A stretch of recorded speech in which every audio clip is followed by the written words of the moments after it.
ఎప్పుడు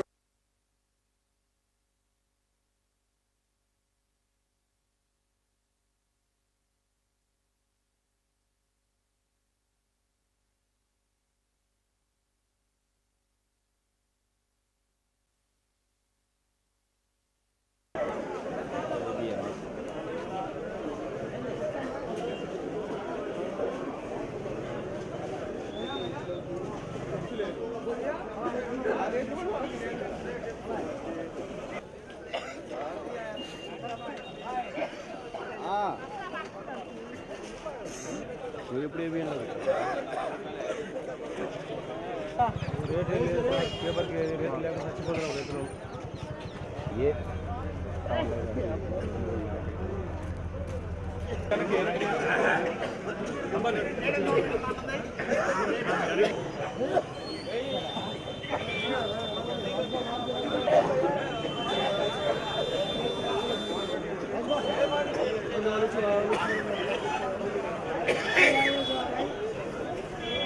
వెళ్ళవలను. వ్యాధి ఆవరణలో మరమ్మత్తు చేయరాదు. ఖాళీ వాహనములను బయటకు తీసుకొని వెళ్ళవలను.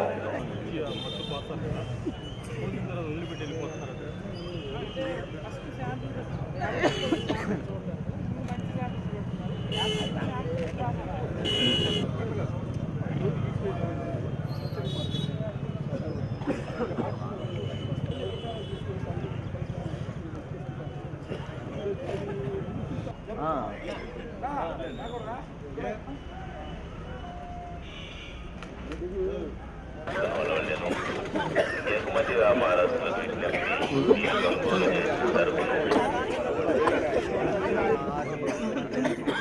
రైతులకైనా గిట్టుబాటు ధర ఏం లేదు.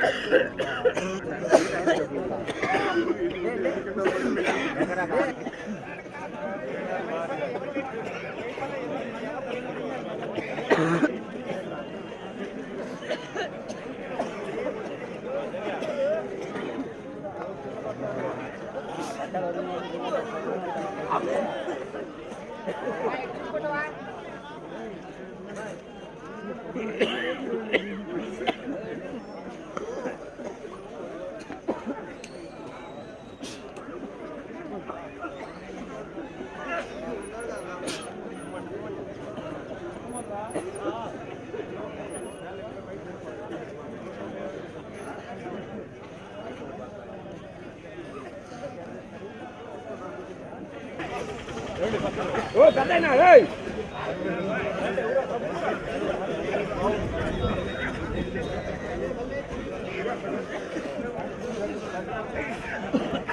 వెనక్కి వెనక్కి ఏ వెరైటీ ఇది నంబర్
1 ఉంది.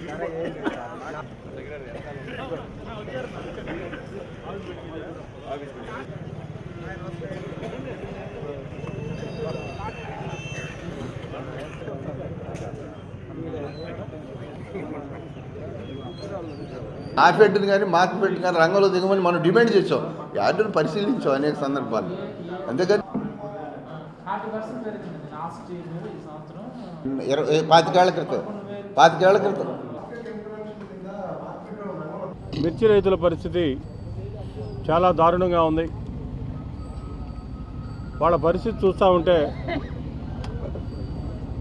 ఆరుగాలం శ్రమించి ఎన్నో వ్యయ ప్రయాసాలకు వచ్చి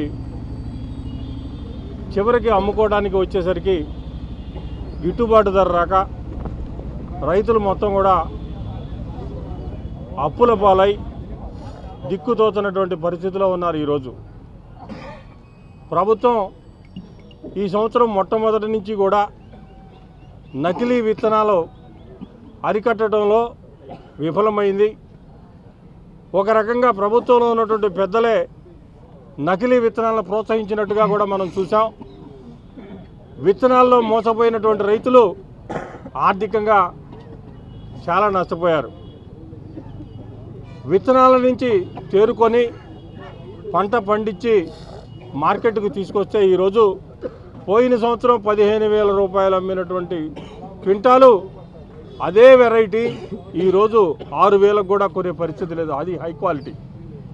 ఈరోజు మామూలు రకాలు ఉన్నాయి, 3,000 రూపాయల నుంచి 4,000, 4,500 కొంటా ఉన్నారని చెప్తా ఉన్నారు. రైతుకు ఏ రకంగా గిట్టుబాటు అవుతుంది? పంట కొయ్యాలన్నా కూడా 4,000 రూపాయలు అవుతూ ఉన్నాయి. పోత కూలి, కౌళ్ళు, పురుగు మందులు, ఎరువులు, కుటుంబ ఖర్చులు ఇవన్నీ కనుక్కుంటే రైతుకి ఎకరాకి 4,000 నుంచి 5,000 రూపాయలు లాస్ వచ్చేటువంటి పరిస్థితి ఈరోజు మనం చూస్తూ ఉన్నాం. ధరల స్థిరీకరణ నిధిని ఏర్పాటు చేసి ఎప్పుడైతే మార్కెట్ రేటు తగ్గుతుందో రైతు పండించినటువంటి పంటకి మేము మార్కెట్లో ఇంటర్ఫీర్ అయ్యి దాని ద్వారా స్థిరీకరణ నిధి ద్వారా మేము రైతుకు నష్టం రాకుండా కొనుగోలు చేస్తామని చెప్పారు. ఏది ఈరోజు 4,500 రూపాయలకి 3,000 రూపాయలకి మిర్చి అమ్ముకోవటం అంటే ఇక ఇంతకంటే దౌర్భాగ్యమైనటువంటి పరిస్థితి మరి ఏమైనా ఉందా? చంద్రబాబు నాయుడు గారు రైతులను మోసం చేశారు అంటానికి ఇంతకంటే ఏమైనా ఉదాహరణ ఉందా? ఈ జిల్లాలో వ్యవసాయ శాఖ మంత్రి ఉన్నాడు, ఈ జిల్లాలోనే ముఖ్యమంత్రి నివాసం ఉంటా ఉన్నాడు. రైతుల యొక్క బాధలు నిత్యం పేపర్లో చూస్తూ ఉన్నారు. అయినా ఒక్కళ్ళు స్పందించరు, ఒక్కళ్ళు రారు, రైతుల గురించి పట్టించుకోరు. రైతులకి క్వింటాకి 10,000 రూపాయలు ప్రభుత్వం నిర్ణయించి మార్కెట్ ద్వారా కొనుగోలు చేసి రైతులను ఆదుకోవాలని చెప్పి మేము డిమాండ్ చేస్తూ ఉన్నాం. రైతులను కనుక ఆదుకోకపోతే రైతులు ఈ సంవత్సరం తీవ్రంగా నష్టపోతారు. దీనివల్లనే ఆత్మహత్యలు కూడా పెరుగుతూ ఉన్నాయి. రేపు జరగబోయేటువంటి అసెంబ్లీ సమావేశాల్లో తప్పనిసరిగా మా నాయకుడు జగన్మోహన్ రెడ్డి గారు మిర్చి రైతుల తరపున మాట్లాడతారు. ఇక్కడ ఉమారెడ్డి వెంకటేశ్వర్లు గారు శాసన మండలిలో మా నాయకుడు ఉన్నాడు, ఆయన కూడా దీని మీద నిలదీస్తాడని చెప్పి తెలియజేస్తా ఉన్నాం. ఈరోజు మిర్చికి గిట్టుబాటు ధర లేక రైతాంగం అల్లాడిపోతున్నారనే విషయాన్ని గమనించి జగన్మోహన్ రెడ్డి గారి ఆదేశం మేరకు మేమందరం వైఎస్ఆర్ కాంగ్రెస్ పార్టీ తరఫున మిర్చి యార్డుకు వచ్చి మిర్చి యార్డులో ఉన్నటువంటి రైతాంగాన్ని పరామర్శించి అధికారులతో మాట్లాడటం జరిగింది. రైతు యొక్క పరిస్థితి చాలా దయనీయంగా ఉన్నది. పెట్టుబడి అధికమవుతున్నది, గిట్టుబాటు ధర లేక పెట్టుబడి కూడా రానటువంటి ఒక దీనస్థితిలో ఇవాళ మిర్చి రైతు ఉన్నారు. దీనికి ప్రధానమైనటువంటి కారణం ప్రభుత్వం యొక్క అసమర్థత. ముఖ్యంగా నకిలీ విత్తనాలను సరఫరా చేశారు. నకిలీ విత్తనాలను సరఫరా చేసే కార్యక్రమంలో సాక్షాత్తు వ్యవసాయ శాఖ మంత్రి గారి సంబంధించిన వారే దానిలో ముద్దాయిలుగా ఉన్నారు. నకిలీ విత్తనాలు ఎవరైతే సప్లై చేయటం వలన పంట తీవ్రంగా నష్టపోయారో వారికి కాంపెన్సేషన్ చెల్లించడంలో కూడా అలసత్వాన్ని ప్రదర్శించారు. నకిలీ విత్తనాలతో క్వాలిటీ లేనటువంటి మిర్చి ఇవాళ రాష్ట్ర వ్యాప్తంగా వచ్చింది. దానికి ధర లేదు. జనరల్గానే ధర లేనటువంటి పరిస్థితి. నిరుడు సంవత్సరంతో పోలిస్తే నీడు 12,000 రూపాయలు ఉంటే ఇవాళ 6,000 రూపాయలకి వచ్చిందంటే 50% తగ్గిపోయింది. కానీ పెట్టుబడి మాత్రం గత సంవత్సరం కన్నా ఇప్పుడు పెరిగింది. కాబట్టి ఒక దీన స్థితిలో మిర్చి రైతాంగం ఇవాళ ఉన్నారు. ఆ విషయాలను ఇక్కడ స్టడీ చేయడం కోసం ప్రత్యేకంగా రావడం జరిగింది. మిర్చి రైతుకు న్యాయం చేకూర్చే విధంగా వైఎస్ఆర్ కాంగ్రెస్ పార్టీ తరఫున కొన్ని డిమాండ్స్ మిత్రులు పెట్టారు. ముఖ్యంగా ఇలాంటి సందర్భంలో 2 అంశాలు చేయాలి. ధరల స్థిరీకరణ నిధిని ఒకదాన్ని ఏర్పాటు చేస్తామని చంద్రబాబు నాయుడు గారు ఎన్నికల్లో చెప్పారు, కానీ అది ఆచరణలో లేదు. ధరల స్థిరీకరణ నిధి ఏర్పాటు చేసి ఇక్కడ ఉన్నటువంటి మిర్చిని గిట్టుబాటు ధర కొనాలి. మార్కెట్ని రంగంలోకి దించి గిట్టుబాటు ధర కొని స్టోర్ చేసుకోవడం వలన వ్యాపారస్తుల బారి నుంచి రైతాంగం బయటపడేటువంటి అవకాశం ఉంటుంది. కాబట్టి ఈ 2 తక్షణమే చేయాలని వైఎస్ఆర్ కాంగ్రెస్ పార్టీ డిమాండ్ చేస్తున్నాం. దానికోసం అవసరమైతే శాసనసభలోనూ శాసనమండలిలోనూ కూడా పోరాటం చేస్తామని రైతాంగం తరపున మేము మీకు విజ్ఞప్తి చేస్తూ ఉన్నాం. వైఎస్ఆర్ పార్టీ నేతలు యార్డులో పర్యటన వెనక రాజకీయ ప్రయోజనాలే తప్ప రైతాంగ ప్రయోజనాలు ఏమాత్రం కూడా లేవు. రైతాంగం గురించి మాట్లాడే నైతిక హక్కు వైఎస్ఆర్ పార్టీ నేతలకు ఏమాత్రం కూడా లేదు. వైఎస్ రాజశేఖర రెడ్డి గారి హయాంలో ఈ రాష్ట్రంలో అనేక మంది, వేల మంది రైతులు ఆత్మహత్యలు చేసుకున్నారు. చంద్రబాబు నాయుడు గారి అధికారంకి వచ్చిన తర్వాత రైతాంగ ప్రయోజనాలను కాపాడటానికి ఈ మార్కెట్ విధానం వలన ఎక్కడి నుంచైనా ఏ వ్యాపారి అయినా వాళ్ళు మిర్చిని కొనుగోలు చేసే అవకాశం ఉంటుంది. తద్వారా రైతాంగానికి గిట్టుబాటు ధర లభించే అవకాశం ఉంటుందని అది కేంద్ర ప్రభుత్వం గత ఏడాది ప్రవేశపెట్టింది. దాన్ని ప్రస్తుతం అమలు చేసే దానిలో మేము ఉన్నాము. అది పూర్తిగా అమల్లోకి రావడానికి మరికొంతకాలం వ్యవధి ఉంది. అయినప్పటికీ కూడా రైతాంగంలో కొంత చైతన్యం కల్పించి వ్యాపారుల్ని, రైతుల్ని, ఇటు అధికారుల్ని, పాలకవర్గం మొత్తం కూడా కూర్చొని ఈ మార్కెట్ విధానం ఏ విధంగా విజయవంతం అవుద్దనే దాని మీద కూడా మాట్లాడుతూ ఉన్నాము. ప్రభుత్వం ఏ విషయం కూడా వైఫల్యం చెందలేదు. కల్తీ కారం కావచ్చు, కల్తీ విత్తనాలు కావచ్చు, కల్తీని అరికట్టడంలో ఈ జిల్లాలో సమర్థవంతంగా అధికారులు కానీ, ప్రభుత్వం కానీ, మంత్రులు కానీ వ్యవహరించారు. ఆ విధంగా ప్రభుత్వం చాలా నిజాయితీగా, ముఖ్యంగా ఈ జిల్లాలో ఉన్న వ్యవసాయ శాఖ మంత్రి పత్తిపాటి పుల్లారావు గారు ఆ విషయంలో ప్రత్యేకమైన శ్రద్ధ తీసుకున్నాడు.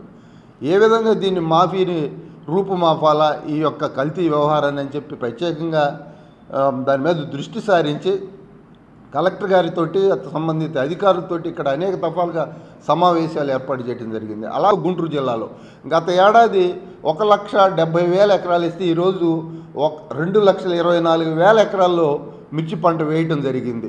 ఇది గత ఏడాది ధర బాగా ఉండటం వల్ల ప్రతి నుంచి అందరూ కూడా మిర్చి వైపు రావడం జరిగింది. సుమారు 54,000 ఎకరాలకు సంబంధించిన రైతులు ఒక్క గుంటూరు జిల్లాలో. అదేవిధంగా బంగ్లాదేశ్ కానీ, శ్రీలంక, చైనా, ఇతర దేశాల్లో కూడా పంట ఈ ఏడాది దిగుబడులు రావడం వల్ల, ఉత్తరప్రదేశ్, మధ్యప్రదేశ్లో కూడా పంట బాగానే ఉండటం వల్ల గత ఏడాది ఆ శ్రీలంకలో కావచ్చు, బంగ్లాదేశ్, ఉత్తరప్రదేశ్ ఇట్లాంటి చోట్ల పంట దెబ్బతింది. ఈ ఏడాది పంట అన్ని చోట్ల కూడా బాగుంది. దాంతో కొంత ధర తగ్గిన మాట వాస్తవమే. అయితే ధర నిలబెట్టడానికి మేము అన్ని రకాల చర్యలు తీసుకుంటున్నాం. ఇప్పటికే ముఖ్యమంత్రి గారి దృష్టికి, వ్యవసాయ శాఖ మంత్రి పత్తిపాటి పుల్లారావు గారి దృష్టికి తీసుకెళ్ళాం. రేపు కానీ ఏమో మార్కెట్ అధికారులతోటి, అదేవిధంగా జిల్లా కలెక్టర్తో కూడా మాట్లాడి మార్కెట్ని రంగంలో దించి ఇప్పుడు ఉన్నటువంటి ధరలు ఏమాత్రం పడిపోకుండా ఇంకా మెరుగైన ధరలు రావడానికి మేము ఎలాంటి చర్యలు తీసుకోవాలని కూడా ఆలోచిస్తూ ఉన్నాం. అవసరమైతే మార్కెట్ ఇంటర్వెన్షన్ ఆపరేషన్ ద్వారా కొంత దీనికి అవసరమైతే ఒక 500 కోట్లు, 1000 కోట్లు రాష్ట్ర ప్రభుత్వం ద్వారా కేటాయింపు చేసి ఇంకా ఇప్పుడు ఉన్నటువంటి ఈ 8,000 ధరని అదేవిధంగా కాపాడటానికి కానీ మరొక 1,000 రూపాయలు అదనంగా రావడానికి 9-10,000. ఎందుకంటే రైతులందరూ కూడా ఆరుగాలం కష్టించి శ్రమపడి దాదాపుగా 1,50,000 రూపాయలు పెట్టుబడి పెట్టి పండిస్తే ఆ పంట గిట్టుబాటు ధర రాకపోతే రైతుల్లో నిరాశ వచ్చిందంటే అది ఏమాత్రం కూడా శ్రేయస్కరం కాదు, మంచిది కాదనే ఆలోచనతో మేము కూడా ఉన్నాం.